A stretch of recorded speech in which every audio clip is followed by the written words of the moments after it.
പ്രേം നസീറിന്റെ മകനും നടനുമായ ഷാനവാസ് അന്തരിച്ചു. 71 വയസ്സായിരുന്നു. അന്ത്യം തിരുവനന്തപുരത്തെ സ്വകാര്യ ആശുപത്രിയിൽ ചികിത്സയിലിരിക്കെ. ഹാൻസ് ആണ് വിവരങ്ങളുമായി ചേരുന്നത്. ഹാൻസ്, മലയാളികൾക്ക് ഏറെ സുപരിചിതനാണ് ഷാനവാസ്. പ്രേം നസീറിന്റെ മകൻ എന്നത് മാത്രമല്ല, നിരവധി സിനിമകളിൽ വേഷങ്ങൾ കൈകാര്യം ചെയ്ത താരം കൂടിയാണ്. അദ്ദേഹത്തിന് എങ്ങനെയാണ് മരണം സംഭവിച്ചത്? എങ്ങനെയാണ് അന്ത്യാഞ്ജലി അർപ്പിക്കുന്നത്? തീർച്ചയായും സ്വാതി, പ്രേം നസീറിന്റെ മകൻ എന്ന നിലയിൽ മാത്രമല്ല, ഒരു നടൻ എന്ന നിലയിലും പ്രേക്ഷക പ്രശംസ നേടിയ ഒരു വ്യക്തിയാണ് ഷാനവാസ്. വളരെ ദാരുണമായ ഒരു വാർത്തയായിരുന്നു ഇന്നലെ രാത്രിയോടെ വന്നത്. ഇന്നലെ രാത്രി 11:50 കൂടിയായിരുന്നു ഷാനവാസിന്റെ വിയോഗം. തിരുവനന്തപുരത്തെ സ്വകാര്യ ആശുപത്രിയിലായിരുന്നു അന്ത്യം. കഴിഞ്ഞ 4 വർഷമായി വൃക്ക ഹൃദയ സംബന്ധമായ രോഗങ്ങൾക്ക് ചികിത്സയിലായിരുന്നു ഷാനവാസ്.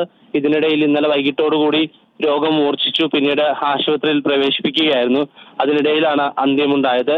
ഇന്ന് വൈകിട്ടാണ് അദ്ദേഹത്തിന്റെ സംസ്കാരം നിശ്ചയിച്ചിരിക്കുന്നത്. ഇന്ന് വൈകിട്ട് 5 മണിക്ക് പാളയം മുസ്ലിം ജമാഅത്തിലാണ് മുസ്ലിം ജമാഅത്തിന്റെ ഖബറിസ്ഥാനിലാണ് സംസ്കാരം നിശ്ചയിച്ചിരിക്കുന്നത്. സ്വാതി പറഞ്ഞതുപോലെ തന്നെ നിരവധി സിനിമകളിൽ വേഷം കൈകാര്യം ചെയ്തിട്ടുള്ള ഒരു നടൻ കൂടിയാണ് ഷാനവാസ്.